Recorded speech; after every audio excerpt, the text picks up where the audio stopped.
रामचंद्र ने बहुत दिनों तक चित्रकूट पर्वत पर निवास किया।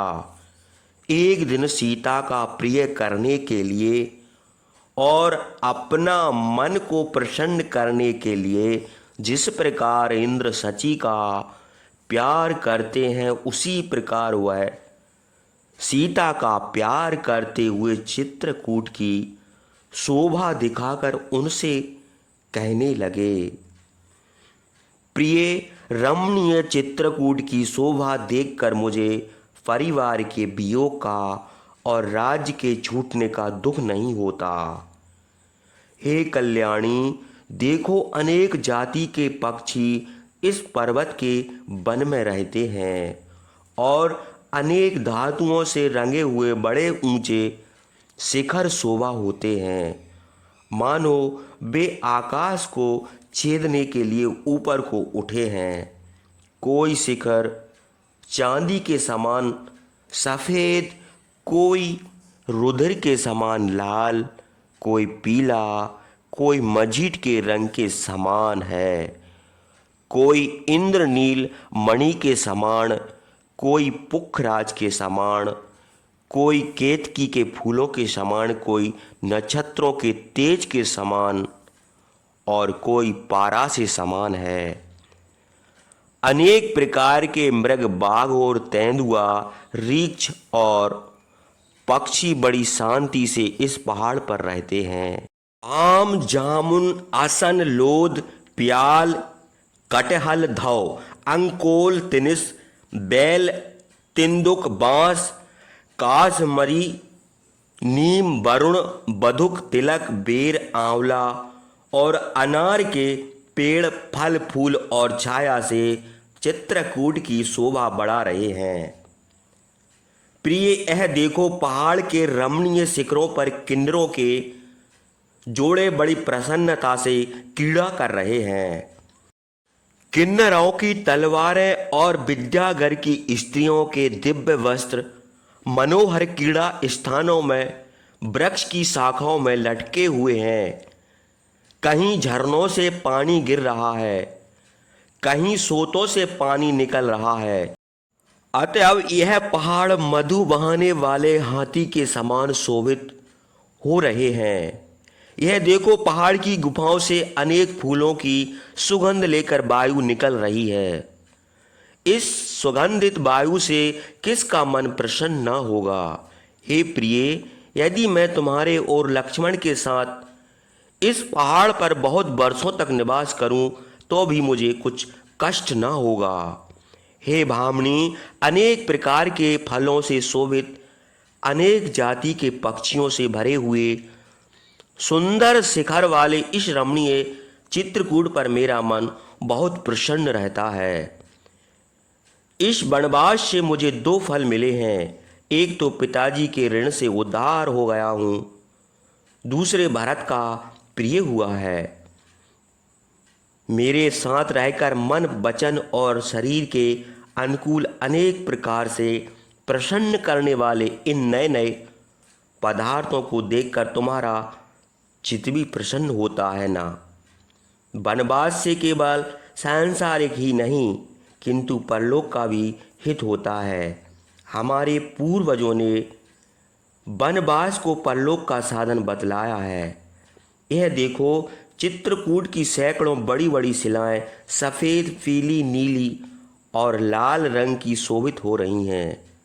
रात में इस पहाड़ के ऊपर हजारों औषधियाँ अपने प्रकाश से आग की शिखा के समान शोभित रहती हैं। हे भामिनी, देखो इस पहाड़ का कोई स्थान घर के समान, कोई बारा के समान और कोई बहुत से मनुष्यों के निवास करने योग्य शोभित हो रहा है।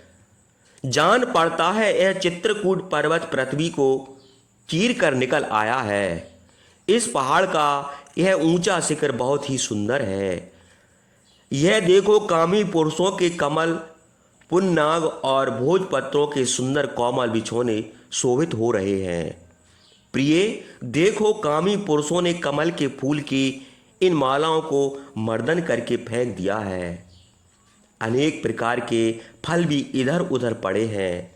अनेक प्रकार के मूल फल और निर्मल जल से यह चित्रकूट पर्वत अमरावती कुबेर की नगरी और उत्तर क्रू से भी बढ़कर शोभित हो रही है। हे प्रिय, यदि मैं 14 वर्ष तक तुम्हारे और लक्ष्मण के साथ सदाचार से चित्रकूट पर निवास कर सका तो कुल और धर्म दोनों की उन्नति करके बड़ा सुख पाऊंगा। उसके बाद कौशलपति कमलनयन रामचंद्र पर्वत से उतरकर चंद्रमा के समान सुंदर मुख वाली सीता को रमणीय मंदाकिनी नदी की शोभा दिखाते हुए बोले, प्रिय हंस और सारस आदि पक्षियों से शोभित अनेक प्रकार के फूलों से अलंकृत रमणीय मंदाकिनी नदी को देखो। इस नदी के तटों पर फूले और फले हुए अनेक प्रकार के वृक्ष शोभित हैं। यह नदी कुबेर की नलनी के समान मालूम होती है। इस नदी के घाट बड़े सुंदर हैं। मैं इनको देखकर बहुत प्रसन्न होता हूँ। जान पड़ता है इस समय मृगों का झुंड इस घाट पर पानी पीने आया था। इसी से पानी मैला हो गया है। मृग चर्म धारण करने वाले ऋषिगण बतकल वस्त्र पहनकर मंदाकिनी में स्नान करते हैं। हे कमल नयनी, इधर देखो, व्रतधारी मुनिगण ऊपर को हाथ उठाएं सूर्य की उपासना कर रहे हैं। धीरे धीरे हवा चल रही है और हवा से कांपकर वृक्ष नदी में फूल और पत्ते गिरा रहे हैं। मालूम होता है यह चित्रकूट पर्वत नाच रहा है। इस मंदाकिनी में कहीं तो मणि के समान स्वच्छ जल है, कहीं रेती पड़ी हुई है और कहीं सिद्ध पुरुष बैठे हुए देख पड़ते हैं। प्रिय, इस मंदाकिनी नदी को देखो। इस नदी में कहीं फूल उतरा रहे हैं, कहीं पानी में डूब रहे हैं और कहीं हवा के जोर से किनारों पर आ गए हैं। हे कल्याणी, इधर देखो, मनोहर बोली बोलने वाले चक्रवाक पक्षी रेती में बैठे हुए मधुर बोली बोल रहे हैं। हे सुंदरी, तुम्हारे साथ इस मंदाकिनी और चित्रकूट को देखकर मुझे अयोध्या में रहने से भी बढ़कर सुख होता है।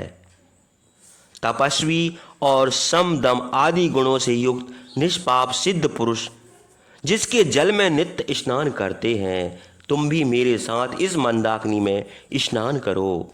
हे भामिनी, लाल और सफ़ेद कमल के फूलों को डुबाती हुई तुम सखी की तरह इस मंदाकिनी में स्नान करो। हे देवी, तुम हिंसक जीवों को अयोध्या के निवासियों के समान, चित्रकूट को अयोध्या के समान और मंदाकिनी को सरयू के समान समझो। हे वैदेही, लक्ष्मण बड़े धर्मात्मा हैं और मेरे आज्ञाकारी हैं। तुम भी मेरे अनुकूल हो, इसलिए मैं बड़ा प्रसन्न रहता हूँ। तुम्हारे और लक्ष्मण के साथ रहकर सवेरे, दोपहर और शाम को स्नान करके मधु पानी और फल फूल खाने से मुझे अयोध्या में रहने और राज्य करने की इच्छा नहीं होती।